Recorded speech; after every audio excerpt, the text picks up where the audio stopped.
Não existe corpo sem insatisfação, porque não existe pessoa sem angústia. Já pensou nisso? Mas aí você vai me dizer, então quer dizer que eu nunca vou amar o meu corpo? Será que amar o corpo é uma coisa e ter insatisfação é outra? Esse é o tema do vídeo de hoje. Eu sou a Dayana Garbim e esse é o Eu Vejo Você.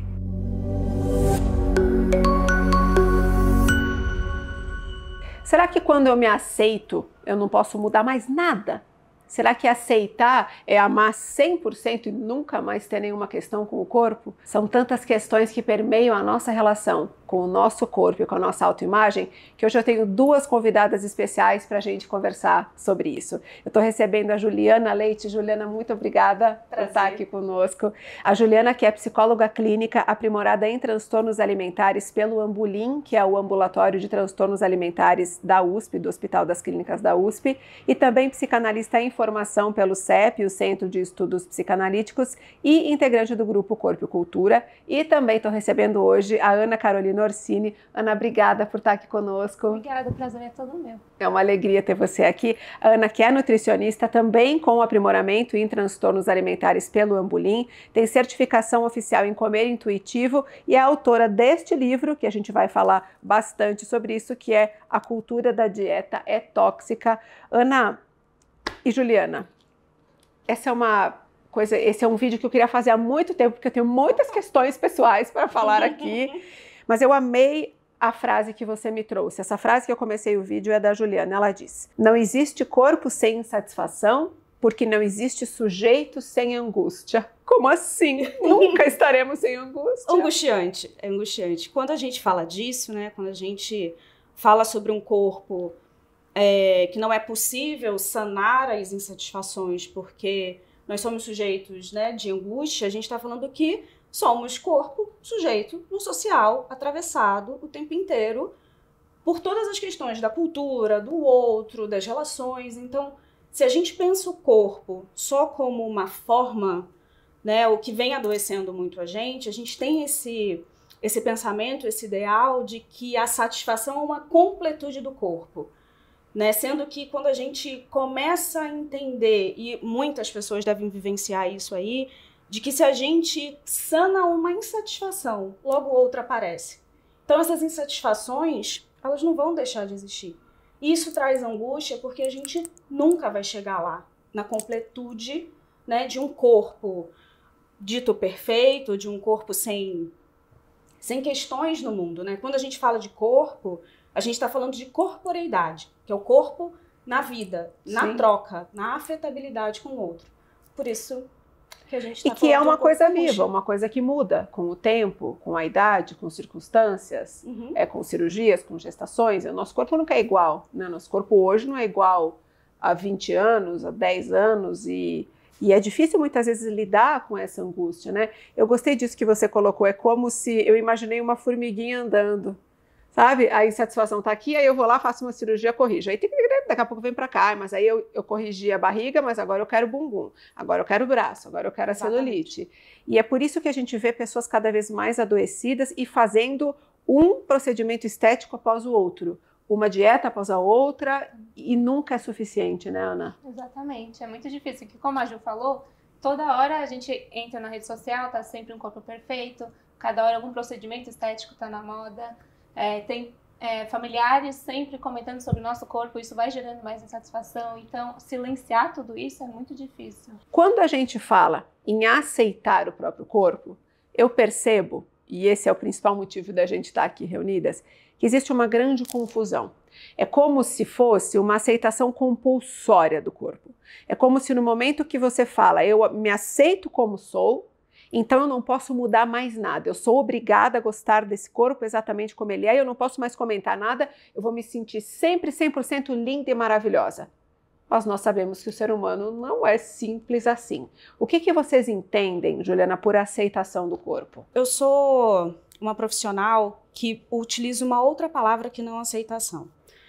Porque pensando nessa palavra, né, aceitação, acho que a história das mulheres como um todo no mundo, a gente já aceitou muita coisa. Mas a gente se apropriou de pouquíssimas coisas na vida. Então, ao invés de eu usar a aceitação do corpo, e eu faço muito esse exercício no consultório, né, de como é que a gente aceita algo que a gente não escolhe, como é que a gente aceita algo que a gente não conhece. Porque, ao mesmo tempo que é curioso e muito triste, a gente sabe muito sobre o corpo biológico. E quanto mais a gente sabe desse campo biológico, do funcionamento, mais a gente tem controle. Mais a gente desenvolve controle. Então, a gente tem pessoas que sabem o quanto de carboidrato põe no prato, o quanto de proteína para crescer, o quanto de exercício físico para tonificar, o quanto de remédio para perder X quilos. Até que idade a gente tem produção de colágeno. Mas se eu perguntar qual é a história que o seu corpo conta, muitas vezes a gente não sabe. Então, eu uso mais a palavra apropriar do seu corpo do que aceitar o seu corpo. Ai, amei isso. Se apropriar é tornar sujeito de si, né, da sua própria história. Então, se apropriar do seu corpo e entender que corpo é esse que anda comigo, que corpo é esse que eu não gosto, ou que eu gosto, ou que eu lido bem, ou que eu não lido, que corpo é esse que eu olho no espelho, que corpo é esse que come, que se alimenta, que tem prazer, que troca com o outro. Eu acho isso muito mais rico do que aceitar e não poder tocar no assunto.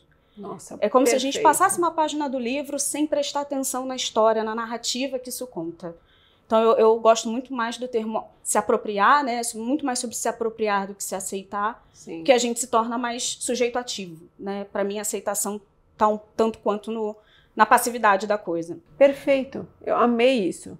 Nossa, eu preciso reescrever essa parte do Fazendo as Pazes com o Corpo. Gostei muito. Você vê como é muito bacana essas conversas, porque toda vez que vem uma pessoa nova aqui, eu aprendo tanto e é exatamente isso. Eu sempre achei que a aceitação é o caminho e não apropriar-se do seu corpo e da sua história de vida, de tudo que você passou, de tudo que você viveu. As marcas desse corpo contam a sua história. Só que a gente está tão descolado dessa realidade, né? Tão aprisionado em como o meu corpo deveria ser, que a gente nem consegue mais olhar para isso, né? Ana, explica pra gente o que é a cultura da dieta e por que ela é tóxica. Bom, a cultura da dieta ela é um sistema de crenças, né, que valoriza muito a magreza, associa a magreza com saúde. Então, alguns corpos são marginalizados, né, os corpos maiores geralmente, então eles têm essa crença, né, de que os corpos maiores não são saudáveis. Também na cultura da dieta alguns alimentos são exaltados, enquanto outros são tidos como veneno. Isso acaba gerando muita confusão na hora de se alimentar, causando culpa. E a gente sabe que as dietas causam muito prejuízo para a saúde física e mental das pessoas. Então não existe estratégia de perda de peso intencional que seja sustentável a médio e longo prazo. As pessoas precisam saber, por isso que ela é tóxica. Então as pessoas não têm acesso a essa informação, né? Porque a cultura da dieta é uma cultura que por trás está uma indústria que move bilhões. Sim. Então, é muito difícil.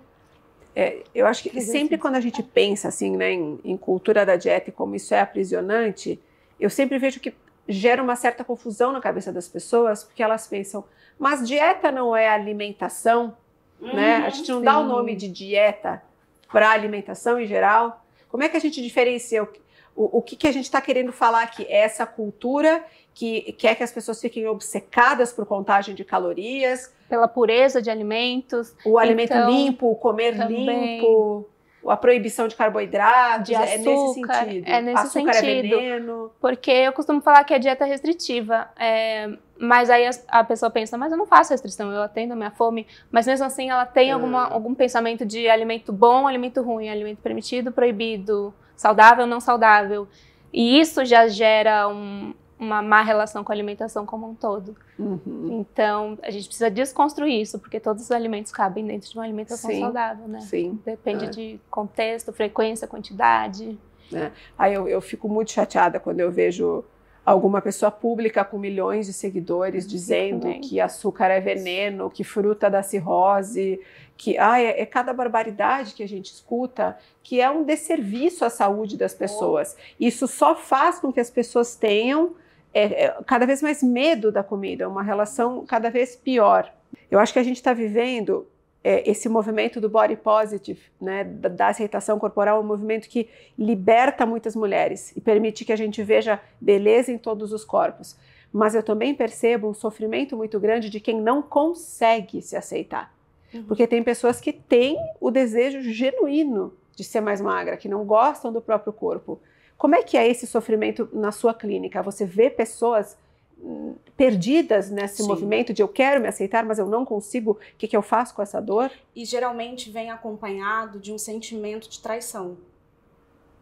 Então, se eu não aceito o meu corpo e gosto e apoio o movimento, eu estou traindo o movimento. Ninguém rasga a carteira do body positive, ninguém rasga a carteira de feminista num desejo genuíno de perder peso, né? A gente só precisa questionar essa perda de peso. Existe, de um lado, numa ponta, né? Se a gente for falar, botar a aceitação e o emagrecimento, né, na mesa, a gente tem, por um lado, algo da aceitação que diz muito sobre eu vou aceitar esse corpo e aí eu não olho mais para ele, muitas vezes deixando o próprio cuidado com o corpo, a própria relação com a comida e a relação com o corpo como um todo de lado. Então a gente não olha mais para essas questões. O que também não é saudável, né?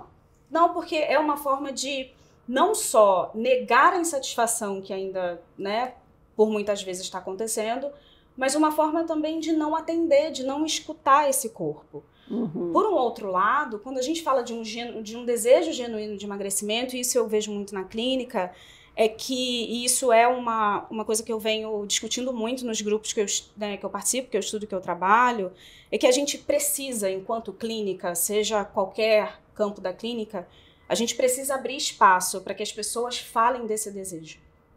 Até para a gente poder, de alguma forma, auxiliar essa pessoa a entender que desejo é esse. Sim. Porque se ele é um desejo genuíno, então ele pode ser muito bem conduzido, ele pode ser observado num processo, né? E não naquela coisa do senso de emergência. Então eu quero emagrecer, quero ser feliz e vou fazer qualquer coisa para daqui a 2 meses eu estar no corpo que eu quero. Você sabe que eu recebi um e-mail de uma moça que é defensora, né, do movimento, ela gosta, ela segue vários perfis, ela se identifica como uma pessoa body positive, e ela começou a ter vários problemas de saúde, diabetes, pressão alta, começou a ter apneia do sono e ela decidiu fazer uma bariátrica. E ela não contou para ninguém, porque ela tem vergonha. Ela tá com vergonha do emagrecimento, ela tá com vergonha de ter sido... Como é que ela me escreveu? Não, ela tem vergonha porque ela acha que ela se submeteu a uma sociedade que diz que ela precisa emagrecer. Então você veja, mas ela teve que, por orientação médica, ela precisou fazer, e ela disse que ela está mais feliz, mais magra. Mas olha o dilema, o sofrimento da pessoa. Então eu acho que é muito importante que a gente fale para as pessoas, né? Você. Sim. É a sua individualidade, ninguém sabe a sua história, a história do seu corpo, a história de vida que te fez ganhar peso, perder peso, ter o corpo grande ou pequeno que você tem hoje. Ninguém tem que dizer para você o que você deve fazer com o seu corpo, né? Tem que ser uma coisa genuína, tem que ser um desejo. Se você pesa 100 quilos e você está feliz, seja feliz. Sim. Se você pesa 100 quilos e está infeliz, busque ajuda. Eu acho que assim, a sociedade a internet faz isso, né? Vira bolhas tão doidas que daqui a pouco você fica perdido e você não sabe nem mais direito quem você é para atender aos grupos. Essa bolha é excludente. Então isso é uma pressão muito grande, né? Muito, e causa um estresse, de novo, como a gente estava falando, causa um estresse e uma sobrecarga mental muito grande. Né? Imagina, não só, né, num processo de aceitação do corpo, ou no dilema, né, aceito, mas não me aceito parte do corpo, outras não, né, eu aceito o meu rosto. E tudo bem, né? E porque é isso, né? Que a gente falou no começo do vídeo, não existe mulher que vai gostar 100% do corpo inteiro. Sim, essa sobrecarga é tão grande que, uma outra coisa que a gente precisa prestar atenção é, se essas bolhas, quanto mais elas crescem excluindo, mais sobrecarga a gente vai ter, ou de pertencer, de não pertencer, de estar dentro, de estar fora, e o quanto a gente vai se retirando dos espaços públicos e políticos, de luta real, né? De encontro com outras mulheres. E isso a gente não para pensar. Ana, na sua experiência, qual é o principal sofrimento que as suas pacientes trazem? Eu diria que o principal seria melhorar a relação com a comida, e elas vêm procurar mais quando elas experienciam alguma sensação de perda de controle com a comida, porque isso causa culpa, vergonha, Em contrapartida, as pessoas que estão sempre em controle com a comida, que também não é uma coisa muito saudável, né? É normalizado pela sociedade, mas não é saudável a gente ficar sempre se controlando. Essas pessoas não procuram porque a sociedade bate palmas para esses comportamentos. E em segundo lugar, todo mundo sempre tem alguma insatisfação corporal, né? Procura emagrecimento. E aí o que tenho que explicar é que cada um tem o seu biotipo, o peso saudável para a pessoa e muitas vezes, né, o peso de algumas pessoas o peso que é saudável para essa pessoa pode não ser o peso dos padrões estéticos. Uhum. E isso é muito difícil também de fazer com que a pessoa entenda. Você sabe que você falando agora, eu me dei conta que como os comportamentos de transtorno alimentar são quase que aplaudidos, né, nas redes sociais, validados. Parabéns, você Disciplina. me inspira, você é guerreira, você é determinada, você tem disciplina. Eu olho aquilo e eu lembro, quando eu estava doente, eu pensava isso. Só que as pessoas não sabem que estão doentes, né? Tá uma coisa tão assim, que ter aquele corpo, fazer aquela restrição alimentar é o certo. E veja, eu comecei esse canal aqui no YouTube em 2016 e eu achava que naquela época estava ruim. Agora está muito pior, porque eu vejo cada barbaridade nas redes sociais, assim, muitas vezes dito por profissionais de saúde, profissionais com milhares de seguidores, dando conselhos horrorosos, que se você olhar no DSM são comportamentos de transtorno alimentar. Eu falo, como é que isso pode ser aplaudido e validado nas redes sociais? E imagino para vocês como deve ser desesperador ver essas coisas, né? Sim, é desesperador. Tanto que o meu impulso para criar conteúdo na internet, ou até escrever o livro, era tentar alertar o máximo de pessoas que esses comportamentos não são normais. E não devem ser normalizados, né? Uhum. Ana, eu quero trazer um outro ponto aqui, eu quero que as duas comentem. Quando eu estava doente, eu tinha certeza que se eu emagrecesse 20 quilos, eu teria a vida perfeita. Se eu fizesse a primeira lipo, a minha vida ia ser perfeita. Aí eu fiz a primeira, todo mundo que leu meu livro sabe, fiz a segunda, com 34 anos já tinha feito a terceira lipoaspiração. E a felicidade nunca chegou. Eu já pesei, sei lá, quase 15 quilos a menos do que hoje e a felicidade nunca chegou.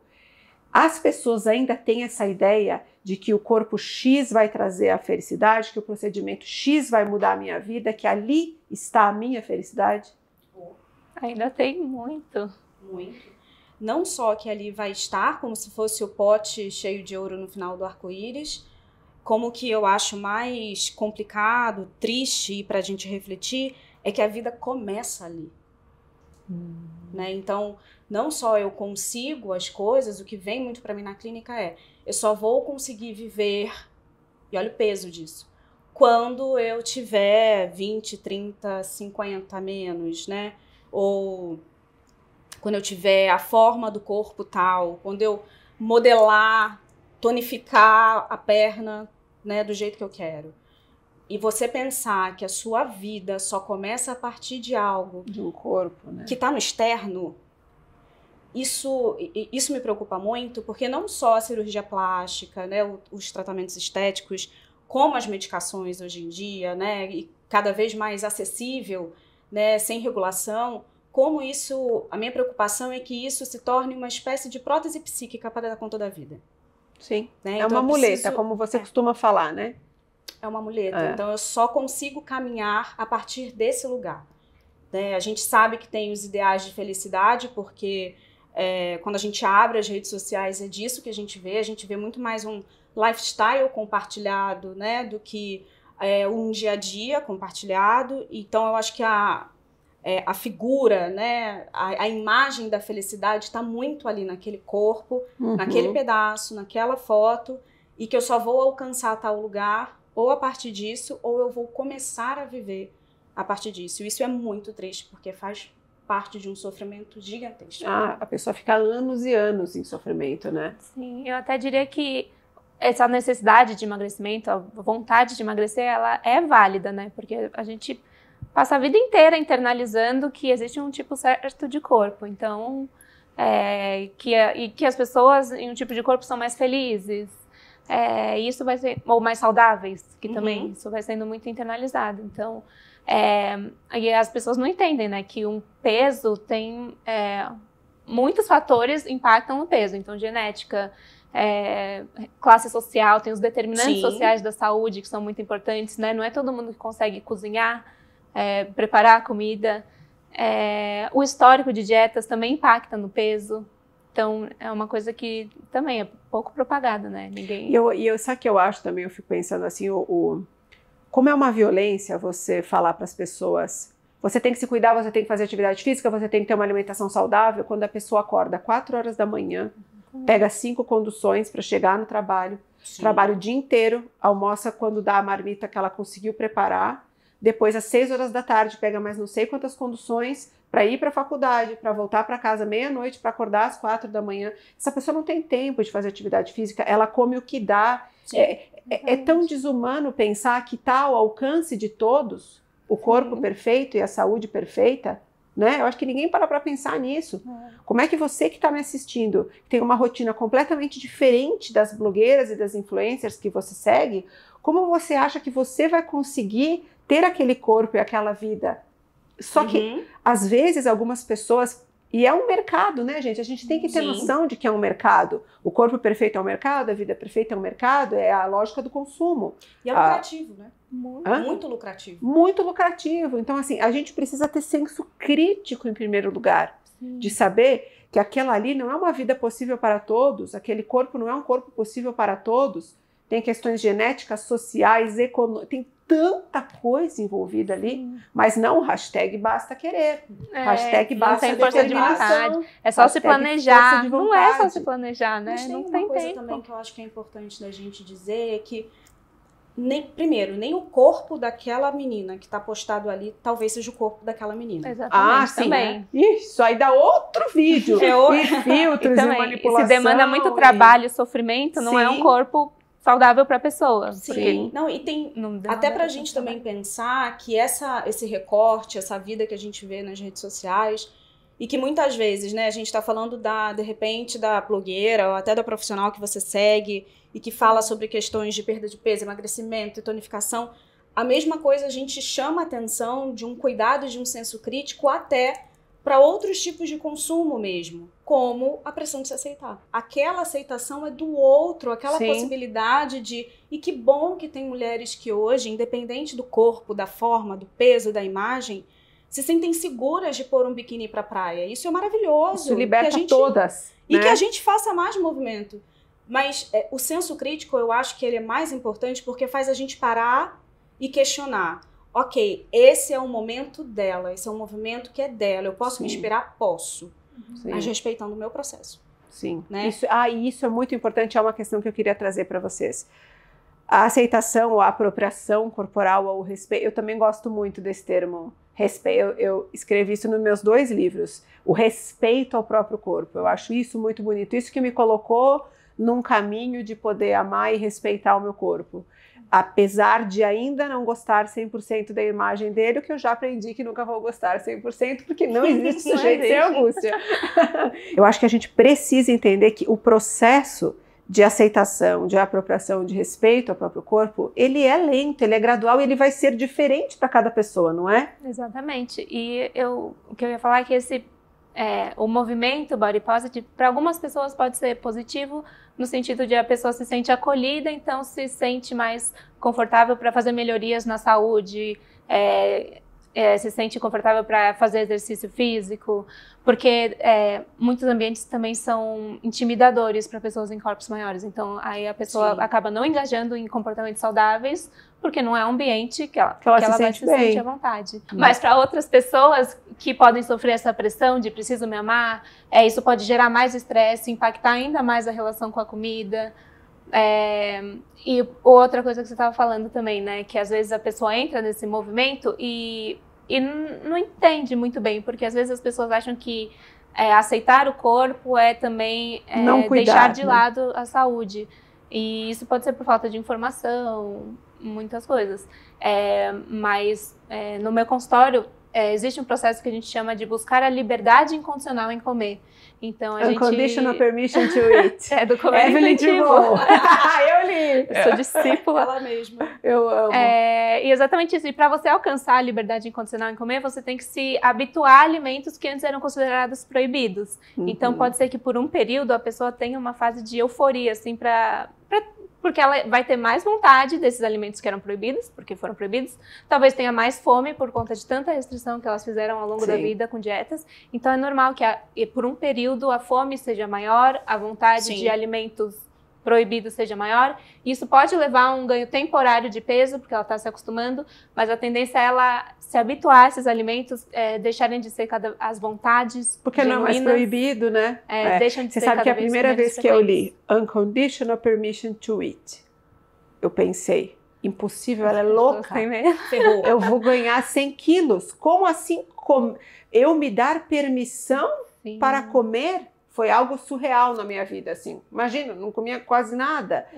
Mas foi muito libertador, porque eu passei por essa fase de ficar um pouco descontrolada no começo. Eu tinha muito medo do carboidrato, né? Eu passei 3 anos sem comer carboidrato. Então, a hora que o carboidrato entrou na minha vida, eu não conseguia comer 2, 3 colheres de sopa, por exemplo. Só que eu precisei entender que era um processo. A minha nutricionista me dizia, confia no processo. A frase que eu mais ouvi foi... E olha que coisa interessante, hoje em dia eu consigo comer 2 colheres de purê de sopa e ficar satisfeita. Eu consigo experimentar um doce, não gostar e deixar a fatia de bolo no prato. Era uma coisa, se há 5 anos vocês me dissessem que eu ia fazer, eu não acreditaria. Porque ou eu comeria tudo ou eu não comeria nada. Então, é um processo, eu de coração eu falo, gente, funciona, confia no processo. É difícil. Mas não é fácil, As pessoas têm medo de confiar nelas mesmas, né? Dá medo. Porque você tem medo de ganhar muito peso. Sim, e é entendível esse medo, porque uma vez que a gente está numa sociedade que marginaliza corpos maiores, ninguém quer ter um corpo que não é padrão, porque vai ser marginalizado. Então, dá muito medo esse processo, tem que desconstruir muita coisa, muitas crenças, né? E é por isso que eu acho tão lindo mulheres que são livres, que agora eu estou acompanhando a Letícia Muniz, que é uma modelo, que está fazendo um trabalho lindíssimo. Eu amo ver ela brilhando no programa do Luciano, no domingo, porque quantas vezes a gente viu uma mulher com o corpo dela brilhando num programa da Globo. E aí a gente volta naquilo que a gente estava conversando sobre esperar chegar na forma, ou na menor forma, ou na forma mais trabalhada para se ter um sucesso. Quem acompanha o trabalho dela sabe o quanto ela sofreu. E hoje ela está, talvez, num peso muito diferente, mas talvez no melhor momento da vida dela. Profissional e pessoal, pelo que parece, né? Pela alegria que ela nos mostra. Então, eu acho que esse é um tema que eu gosto muito de falar, porque eu acho que eu vou mudar agora, a partir desse vídeo, eu vou mudar o jeito de falar. Não vou mais falar em aceitação corporal, vou falar em apropriação corporal. Eu já usava o respeitar o corpo e agora eu vou usar o... Porque eu eu tenho certeza que é isso. Você sabe que eu vou contar uma coisa muito particular para vocês, assim, eu hoje em dia peso bem mais do que pesava antes e depois da gestação eu fiquei com uma barriga feia, minha barriga não ficou boa, ficou com gordura, com flacidez, com estrias e muitas vezes eu penso que eu tenho vontade de fazer uma plástica na barriga. Sim, eu tenho vontade de emagrecer, eu tenho vontade de mudar o meu corpo, só que agora eu consigo parar, botar a mão na minha cabeça e pensar, precisa mesmo? Ou a que esta demanda está dizendo? Sim, é diferenciar uma vontade real de talvez um modismo, alguma coisa que você está sendo influenciada, porque está sendo muito impactada. Ou é um padrão da minha mente que foi aprisionada há mais de 20 anos num corpo que eu sonhava ter. Ou até de diferenciar o que é necessidade e o que é desejo. Sim, sim. Né? Aquilo que eu preciso, em nome do quê? Porque precisar eu não preciso. Eu tô vivendo super bem, eu tô feliz da vida. Esse corpo eu vou na praia com a minha filha, eu vou na piscina. Esse corpo não me impede de fazer nada. Mas sempre tem uma voz aqui que diz que ele ainda não é bom o suficiente, que eu era mais bonita, mais magra, que a barriga tá ruim. Então, é só para contar para todos vocês que estão nos assistindo, é normal se você fica perdida nesses pensamentos. Você nunca vai aceitar 100% o seu corpo e não vai querer mudar nada. E calma, tá tudo bem, né? Que a gente possa acolher, inclusive, essa complexidade que é ser uma mulher, né? Sim. Perto da TPM dá mais vontade. Eu tenho Um exercício, né, que às vezes eu faço em consultório e que eu geralmente falo quando eu dou curso, palestras e tal, que é: eu quero aceitar o meu corpo, né? Aceitação corporal. Ok. Vamos olhar para a história das mulheres. A gente nasce e geralmente põe uma touquinha rosa para distinguir o bebê na maternidade. Primeiro marcador de gênero. Esse aqui é uma menina. A gente sai da maternidade, a gente fura a orelha. Outro marcador. Aí a gente cresce um pouquinho, o menino pode ficar sem camisa brincando, a menina não. Aí a gente chega pra menina e fala assim: quando você sentar, você tem que fechar a perna. Mas você tem que comer mais um pouquinho pra ficar forte. Depois você precisa parar de comer, porque se você engordar na adolescência, ninguém vai te querer. Aí você tem a menarca, a primeira menstruação. Agora você não pode lidar com ninguém. Menino é um perigo. Os meninos vão chegar perto de você só pra usar o seu corpo. Se você beija antes de 13... cuidado, se você beija depois, você é atrasada. Se você transa cedo, coisa, né? Você é uma pessoa. Se você transa tarde, é outra. Como é que a gente quer aceitar um corpo que é invadido o tempo inteiro? De que corpo a gente está falando quando a gente fala de eu preciso aceitar? Não, isso aqui eu tenho que aceitar. Então é pra gente olhar e rever essas histórias, né? Tá, de que corpo então a gente está falando, inclusive no emagrecimento? Pra quê? O quê? O que eu busco? Por quê? Pra quê? Eu acho que o porquê é mais fácil a gente responder. Por que eu quero emagrecer? Porque eu penso que na magreza ou mais magra, enfim, eu me sinto mais bonita. Agora, pra quê? Será que é pra ter uma sensação de ascensão social? Porque corpos mais magros são corpos mais bem-sucedidos? Será que é pra tirar aquele bullying que tá lá na minha história? Que eu sofri, que tá marcado. E que tá marcado nesse corpo? Será que é pra me diferenciar dos meus pais, da minha família? Será que é pra eu conseguir me relacionar de uma outra maneira? Será que é pra eu ser desejada? Então por isso que eu falei no início do vídeo, né? A gente, quando fala de aceitação, a gente tá falando de muito mais perguntas do que respostas. Por ser mulher, além de todas as violências que a gente sofre, a gente ainda é afetado desproporcionalmente com as pressões estéticas. Então a gente se dá conta de que a cultura da dieta é um desses pilares que sustenta, né, o machismo, o patriarcado, as pressões estéticas. Só da gente se dar conta e se revoltar contra essas coisas, né? Isso já livra um espaço na nossa mente que pode ser ocupado com coisas muito mais interessantes. Então... Sim, perfeito.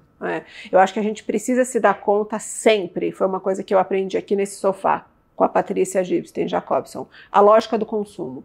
Sim. Tudo que você for gastar, tudo que você for fazer é seu. Você quer ou você está fazendo por um movimento, por uma necessidade externa, por um efeito de manada, a gente precisa pensar. A gente não está pensando sobre nós mesmas e eu acho que isso que está faltando. E a gente precisa ensinar as nossas meninas a pensarem. As nossas adolescentes, elas estão num sofrimento... Principalmente. Né? Temos muito ainda para evoluir, mas é um começo, né? E eu espero realmente que vocês tenham gostado desse vídeo. Comenta aqui o que você achou, se fez sentido para você... manda sua pergunta que as meninas respondem também, eu mando para elas respondem aqui nos comentários. Compartilha esse vídeo, nos ajuda a levar essa mensagem do respeito ao próprio corpo, de se apropriar-se da sua história, da história que o seu corpo conta. Acho que isso é muito bonito e é essa mensagem que eu gostaria que ficasse para vocês. Obrigada, Juliana. Obrigada, foi um prazer mais uma vez, Ana. Muito obrigada. Um beijo e até a semana que vem.